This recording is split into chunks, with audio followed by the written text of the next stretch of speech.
সবচেয়ে বড় দুর্নীতি হচ্ছে মানুষের অধিকার হরণ করা, অযোগ্য লোকদেরকে যোগ্য জায়গায় বসিয়ে দেওয়া, যোগ্যতা সম্পন্ন লোকদেরকে অপমান করে তাড়িয়ে দেওয়া, এটি হচ্ছে সবচেয়ে বড় দুর্নীতি।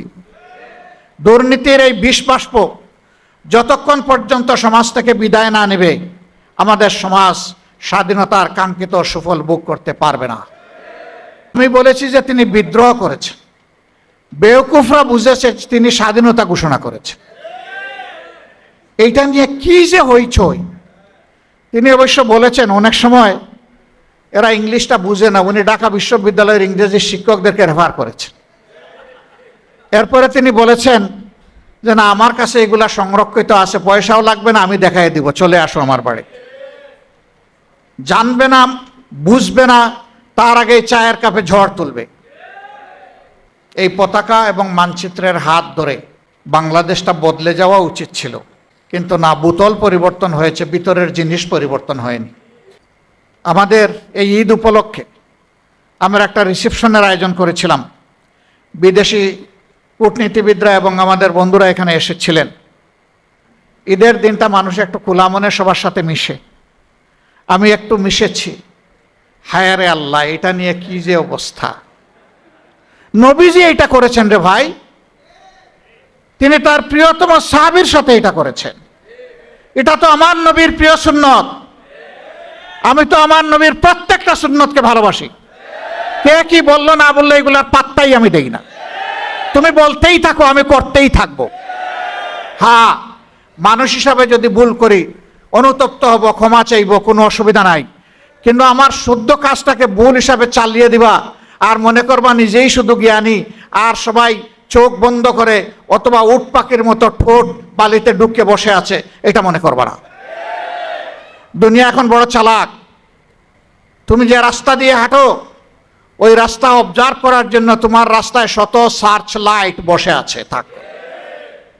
প্রবাসী এবং প্রবাসে অবস্থানরত সমস্ত বাংলাদেশি ভাই বোনদেরকে স্বাধীনতা ও জাতীয় দিবসের আন্তরিক শুভেচ্ছা জ্ঞাপন করছি। গভীর শ্রদ্ধা নিবেদন করছি ৭১-এর মহান মুক্তিযুদ্ধে বুক চিতিয়ে এই দেশবাসীর অধিকার আদায়ের জন্য যারা লড়াই করেছিলেন, যারা নিহত হয়েছিলেন, আল্লাহ তাদেরকে শহীদ হিসাবে কবুল করুন। যারা আহত পঙ্গুত্ব বরণ করেও হার মানেননি, আল্লাহ তাআলা দুনিয়া এবং আখিরাতে তাদেরকে উচ্চ মর্যাদা দান করুন। প্রিয় দেশবাসী, স্বাধীনতা একটা জাতির কত বড় সম্পদ, এটা স্বাধীন জাতি বুঝে না, পরাধীন জাতি এটা বুঝে। আমাদের পূর্বপুরুষেরা ১৯০ বছর যখন স্বাধীনতা হারিয়ে গোলামির জিঞ্জিরে আবদ্ধ ছিলেন, তারা তখন অনুভব করেছিলেন স্বাধীনতা কী জিনিস। তাদের এই আন্তরিক আকুতি, তাদের সংগ্রামী প্রয়াস, তৎকালীন নেতৃবৃন্দের বিচক্ষণতা, দূরদর্শিতার ফলে আমরা একটা দেশ পেয়েছিলাম। আমাদেরকে আশ্বস্ত করা হয়েছিল লর্ড কেলেঙ্গে পাকিস্তানের নামে যে এই দেশে কোনো ধরনের বৈষম্য থাকবে না, ন্যায় বিচার কায়েম হবে এবং মানুষ একটি স্বাধীন দেশের নাগরিক হিসাবে সম্মানের সাথে বসবাস করবে। এ লক্ষ্য অর্জিত হয়নি, পদে পদে লঙ্ঘিত হয়েছে, যার কারণে ৭১-এর মুক্তিযুদ্ধ অনিবার্য হয়ে উঠেছিল। তবে হ্যাঁ, এই যুদ্ধে একটা সাধারণ নির্বাচন হয়েছিল, একটা মার্শাল ল গভর্নমেন্টের আন্ডারে। যখন জারি থাকে সংবিধান, তখন সাসপেন্ড থাকে। সামরিক ফরমানের মাধ্যমেই হয়েছিল। কিন্তু জনরায়কে পাকিস্তানি শাসক গোষ্ঠী এবং সামরিক বাহিনী তারা সম্মান দেখাতে ব্যর্থ হয়েছিল। বরঞ্চ জনরায়কে অগ্রাহ্য করে বিপুল জনমানুষের আকাঙ্ক্ষাকে তারা গুলি আর বুলেট দিয়ে, ব্যানর দিয়ে তারা দমিয়ে রাখতে চেয়েছিল। নির্বিচারে মানুষ খুন করেছে, মানুষের ইজ্জত লুণ্ঠন করেছে, সম্পদ ধ্বংস করেছে, দেশকে পোড়ামাটির দেশে পরিণত করেছে। কিন্তু সকল নির্যাতন চালিয়েও মানুষের আকাঙ্ক্ষাতে তারা দমিয়ে রাখতে পারেন। শেষ পর্যন্ত দেশ স্বাধীন হয়েছে।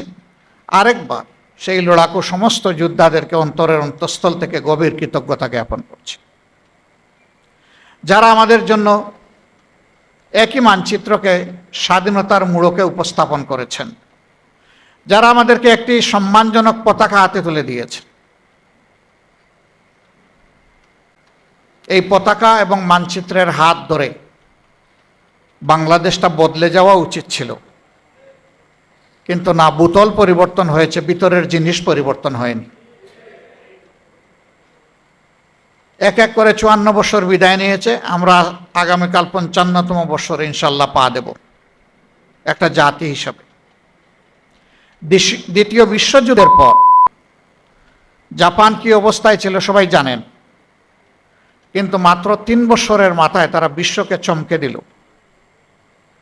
তারা বিশ্বের সর্ববৃহৎ ইলেকট্রোমেকানিক্যাল ইন্ডাস্ট্রি মিৎসুবিশি চালু করে বিশ্বকে জানাই দিল যে জাপান ঘুমিয়ে পড়ে নাই। সেই জাপান সেখান থেকে বের হয়ে আসতে পারল, বের হয়ে এসে এখন বিশ্বের একটি উন্নত মর্যাদাশীল জাতি হিসেবে নিচেরা দাঁড়াতে পারল। এই অঞ্চল দুইবার স্বাধীনতা অর্জন করার পরেও আমরা কেন পারলাম না? এই না পারার কারণ আমাদের সাধারণ জনগণ নয়। এই না পারার কারণ হচ্ছে নেতৃত্বের ব্যর্থতা, লোভ, অদূরদর্শিতা এবং সীমাহীন দুর্নীতি। দুর্নীতি শুধু টাকা পয়সা হাতলালে হয় না, হ্যাঁ এটাও দুর্নীতি। সবচেয়ে বড় দুর্নীতি হচ্ছে মানুষের অধিকার হরণ করা, অযোগ্য লোকদেরকে যোগ্য জায়গায় বসিয়ে দেওয়া, যোগ্যতা সম্পন্ন লোকদেরকে অপমান করে তাড়িয়ে দেওয়া, এটি হচ্ছে সবচেয়ে বড় দুর্নীতি। দুর্নীতির এই বিষবাষ্প যতক্ষণ পর্যন্ত সমাজ থেকে বিদায় না নেবে, আমাদের সমাজ স্বাধীনতার কাঙ্ক্ষিত সুফল ভোগ করতে পারবে না। এরপরে তার মুখেই শুনলেন, আমি বলার পরে তো হইচই পড়ে গেছিল। আমি বলেছি যে তিনি বিদ্রোহ করেছেন, বেওকুফরা বুঝেছে তিনি স্বাধীনতা ঘোষণা করেছেন। এইটা নিয়ে কি যে হইচই। তিনি অবশ্য বলেছেন অনেক সময় এরা ইংলিশটা বুঝে না, উনি ঢাকা বিশ্ববিদ্যালয়ের ইংরেজি শিক্ষকদেরকে রেফার করেছেন। এরপরে তিনি বলেছেন যে না, আমার কাছে এগুলা সংরক্ষিত আছে, পয়সাও লাগবে না, আমি দেখাই দিব, চলে আসো আমার বাড়ি। জানবে না, বুঝবে না, তার আগে চায়ের কাপে ঝড় তুলবে। কেন তুলে জানেন? মূল ইস্যুকে চাপা দেওয়ার জন্য তুলে। দেখেন না, সম্প্রতি একটা ঘটনা, আমাদের এই ঈদ উপলক্ষে আমরা একটা রিসেপশনের আয়োজন করেছিলাম। বিদেশি কূটনীতিবিদরা এবং আমাদের বন্ধুরা এখানে এসেছিলেন। ঈদের দিনটা মানুষ একটু খোলা মনে সবার সাথে মিশে, আমি একটু মিশেছি। হায় রে আল্লাহ, এটা নিয়ে কি যে অবস্থা। নবীজি এটা করেছেন রে ভাই, তিনি তার প্রিয়তম সাহাবীর সাথে এটা করেছেন। এটা তো আমার নবীর প্রিয় সুন্নত। আমি তো আমার নবীর প্রত্যেকটা সুন্নতকে ভালোবাসি। কে কি বললো না বললো এগুলার পাত্তাই আমি দেই না।